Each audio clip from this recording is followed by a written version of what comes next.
right, guys, we're back with what I promised. Another video about time on the water. Maybe it's not another video on it. It's the video I said I was gonna do next. Time on the water. Wow, this one might throw some people for a loop. Is time on the water that important? Or is it like the most important thing? Like, is it everything? It's not. It's not, because that's such a, y'all know me and my blanket statements, man. What does that even mean, time on the water? We all know that means, like, the more time you spend on the water, the better you're going to be at fishing, right? Well, no, that doesn't make any sense. How come these young guys at 20, 18, high school kids are better than guys that are 70 years old and been on the water for 30, 40 years? Time on the water, yes, it does matter. It does help. But it only helps if you're actually doing something productive on the water, okay? And here's what I mean, guys. So let's just break it down this way. If all I ever went and did was throw a worm all day long, every single day, and I just throw my old worm out there, old rubber worm, throw it out there and I drag it back. What you're gonna do is you're gonna learn how to catch fish on a worm. And that's basically it. You're gonna learn some spots, okay? Because worm fishing is a good way to find spots. You're gonna cover almost no water in a day. You're gonna not learn anything else about anything. You're probably gonna be really good at throwing a worm on that one lake you fish. So basically, you learned something that some of us could learn in one day. You spent a year doing it. And what did you really learn? That they bit it a certain way, that a color's better than others, maybe, right? I always say this, right? Like, oh, this one color is the best. Yeah, well, there's like 50 other guys throwing worms out there, catching them on other colors. Maybe it's the best, maybe it's not, maybe it changes, right? But if that's all you're doing is throwing a worm, what did you really learn? So the deal is this: time on the water is all relative, okay? If you're going out there and that day, right, you've never caught a fish on a worm and you want to learn how to worm fish, then yes, that's productive. Nothing wrong with that. Like, go do it. I've done these one rod series where I'm like, take one rod, one bait, and go out there and learn it. Now, are you going to learn it like great? No, but you're going to learn some things. You're going to get some confidence in it. And you're going to learn one little aspect. Basically, you learned those conditions on that lake at that time of the year with everything going on, maybe why a worm is good, okay? And a worm's not a great example because a worm kind of works a lot of times of the year. But my point is you're really not learning that much. You're spending a lot of time on the water, but you're not really learning anything. So it really shouldn't be time on the water. It's time on the water learning, okay? And that incorporates a whole bunch of things. A whole bunch of things, right? It's always changing. It's always mixing things up. It's always trying to learn new things. That's where you're really going to learn. Yes, it is time on the water, but it's productive time. Like, a lot of times in tournaments, what I'm trying to do is learn how to catch fish in that tournament. But I rarely learn things about certain things I'm doing. Like, I learn more about the lake and about patterns and conditions and things like that. But I don't learn a lot of new techniques. Like, I have to usually go learn techniques away from tournament scenes. Like, if I want to go throw a big swim bait and get good at big swim bait, I'm not going to do that in practice. Now, the problem is a lot of times in practice, I've had to learn how to do things. Like, I'll go up someplace and realize that a certain technique's going on, and I'll have to learn how to do that in practice. I hate that. Hate it. Because what happens is you catch some fish, but things happen out there that you didn't know, right? That you're not used to. And it usually happens in the tournament. Like, you have to make a change, or it's a rod deal or a line deal or something that's going to matter. And then you're having to learn on the fly. That's horrible. I hate doing that. So I've learned very, very good that I've gone out now when I realize I don't know something, I'll go out to the lake and wait for the right time of the year and go and go try to learn that and get good at that. So when it pops up in a tournament, I'm already ready for it, right? So that's good time on the water. I'll spend a whole day learning something like a Ned rig and trying to learn everything about it. And I mix it up and I change things about it. I change rods and line and I mess with how I use it and all this stuff. And I learn a lot about the Ned rig that day, right? In certain conditions, like I'll do some stupid stuff with it. I'll go throw it in like some crazy heavy cover and go, can I get a fish out of cover like this with a Ned rig with 8-pound test line? Like, is this ever going to be a thing? Like, or do I never try this again? Right? I don't want to wait till the tournament time to see that. So time on the water has everything to do with what you're actually trying to learn and figuring that stuff out. Okay? It's not just going, well, I was on the water today doing the same thing I always do every single day and I didn't learn anything. Well, no, you're probably not going to. And if you do, it's very, very little. But then I can put a guy on the boat with me that's never like fished grass before. And he's going to learn more about grass in one day than maybe some guys will ever learn in a year, right? And it's not necessarily because of me, but we're just going to go over a lot of things that I've learned in the grass and see it and how I look at it and stuff like that.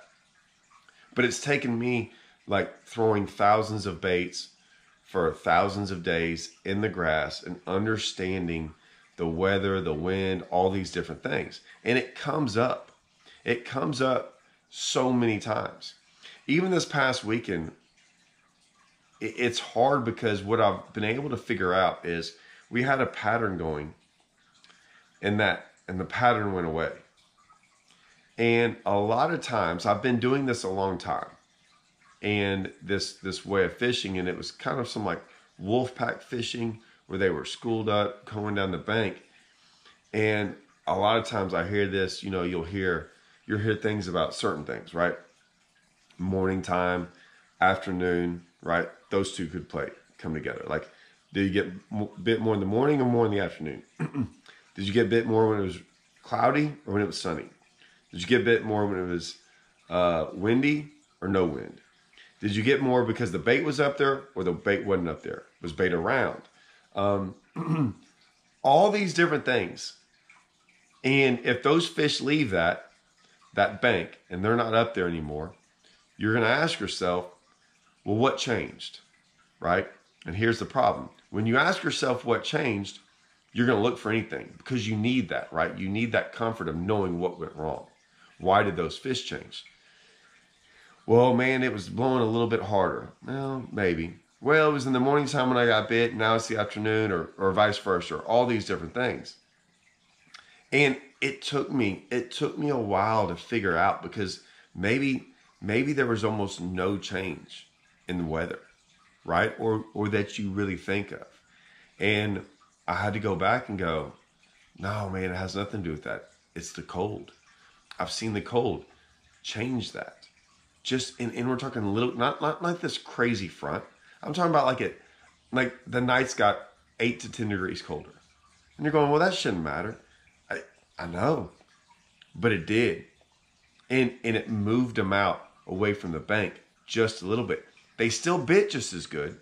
Now they didn't bite for us, and they didn't bite the way they were going to. Like usually little cold fronts like this in the summertime or like the late, early in the fall are good. And it does make fish bite a little bit better. But those fish bit anyways because they were up there shallow. When they got away from the bank, they got harder to catch. They still fed, just got harder to catch. Those are things that time on the water helps, right? Of realizing that certain conditions didn't change what happened, right? Like I've seen it for years where, okay, I've seen this happen and they didn't leave. Okay, I've seen this happen and they didn't leave. Well, now I saw everything and none of that changed except one thing, just a 10-degree colder night. That's it, which is nothing. I mean, it wasn't even that cold. Like, put on a little long sleeve, that's it. It wasn't like it was in the 30s. It was like in the 60s. But it's crazy how that'll change that. I honestly didn't pick up on it right away. I didn't think it was going to matter, to be honest with you. I was wrong. But it's funny how I will pay attention to that next time. It usually takes one time like that for it to really, for something to be so good and just the smallest little change affect it all. So I'm always trying to figure out, that's what time on the water helps, right? Is picking up those subtle little changes and realizing that because you've been out there doing something for so long and learned a whole bunch about a certain way to catch them, and it helps you. But then from there, I might go switch it up and try something else, right? Try a different way of catching them and understanding, oh, look, this is what happened. It didn't change them over here. But you have to change it up. You're always having to mix it up. And the hardest part with all of this is you've got all these variables in fishing, like tons of variables everywhere. And you got to pick and choose which ones are the ones that actually mattered. And that is extremely difficult. Now that's a whole nother video of you've got 100 variables and you got to say, okay, well, 95 of these had no effect on the fish, but these 5 did. And it could be a bait choice, right?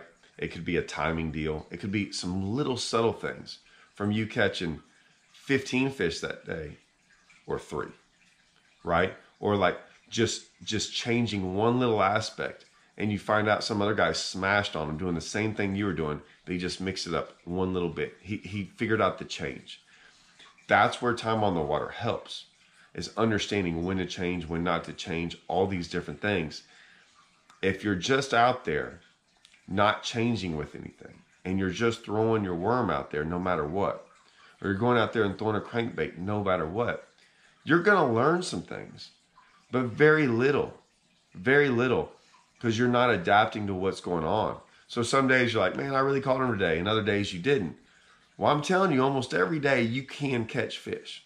Like every day.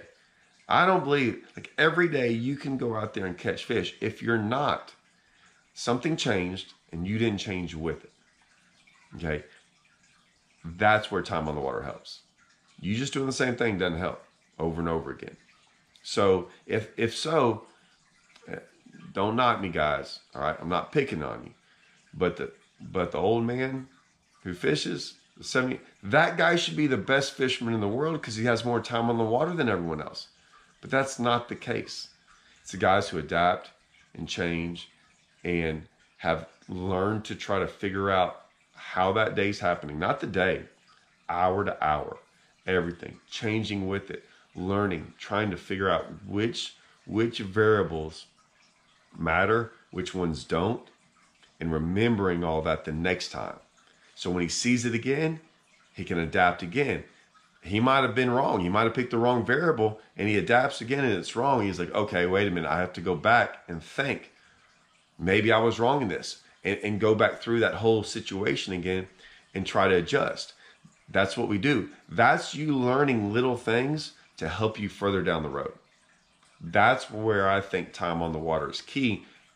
And I honestly believe time on the water is good, not like every other day. I learn more in a 4 to 5 day sequence than I would, one day here, one day there. And I'm not saying that's for everyone. That's easy. I learn it more because of tournament situations. I think tournament situations are the best because there's one little hiccup in there. One hiccup. But if you're going out there and practicing for 2 or 3 days and then the tournament for a day or two, you really get to see it all play out, right? There's a little bit other stuff in there that regular fishermen, and when I say regular fishermen, if you're just out there fun fishing on your lake, we always have to deal with like pressure of tournaments, right? Because it changes some things. But if you're not, other thing that's not great is usually when we practice, we shake fish off. And a lot of times we have an area that's good. If you're just fun fishing, you just exploit that area. You just start catching fish like crazy and you don't care, right? There's no consequence. You don't have to catch them the next day. If you do, great. If not, you go find some more fish or try to, right? But in ours, a lot of times we get bit and we're like, oh man, I just got bit down this bank. I bet you I can get bit down for the next 400 yards, but I'm going to quit because I know I'm going to fish it and go somewhere else. That's the only thing. Sometimes we don't learn everything because we're trying to figure out like, okay, I think this is going to work here, here, and here. And this is going to work here, here, and here. Let's go try something different. So it helps us really like expand on what we're doing and really change some things up because we feel confident, but we usually don't know everything. Like we try to figure out more in the tournament and we learn more in the tournament than we actually do in practice, like the little subtleties. That's the only bad thing about tournament fishing is sometimes we don't put it all together until tournament day. Now, if you're just fun fishing, man, that's when I think you can learn a lot because you can just goof around and catch a whole bunch of them down that bank, and you can be like, all right, let's go somewhere else and try something different and keep messing around. Maybe you come back to that bank and it's even better hours later. So actually the guy fun fishing, if you can do it 5-6 days in a row, that's what you want to do. You want to get out there as many days in a row and see it change. You almost want that change to happen because if it starts happening, then you can kind of start trying to dial it in on why it did. And that way, once you see all these things, that's the great thing about fishing. Once you start seeing them, it should go in your head and it should go in that memory bank and you'll be able to apply that everywhere you go. And then 40 years later, you're going to look up and go, man, you're out there fishing and you see something happen. You're like, I've seen this before. And you get ready to make that change and it don't work. And then it makes you mad and it pisses you off because it's like, man, for 40 years, I thought I knew what I was doing. And then now I have no idea what I'm doing. That's how it'll change you. That's what time on the water will do. You think you got it all figured out and then bam, it freaking fishing hits you right in your nose. And you're like, oh, maybe I don't know anything about fishing. So yeah, maybe time on the water meant nothing. And some guy out there that's never been out on the water is out there goofing around with the spinnerbait, crystal clear water with no wind, going down the bank and catches like, 40. And you're over there, hadn't had a bite all day. And you're like, that doesn't make any sense. Yeah. So hopefully that was a great explanation of everything you should know. And then an absolute freaking punch in the gut about, oh yeah, maybe all that time in the water didn't help me at all. Have fun out there figuring that out, right? All right. See y'all guys.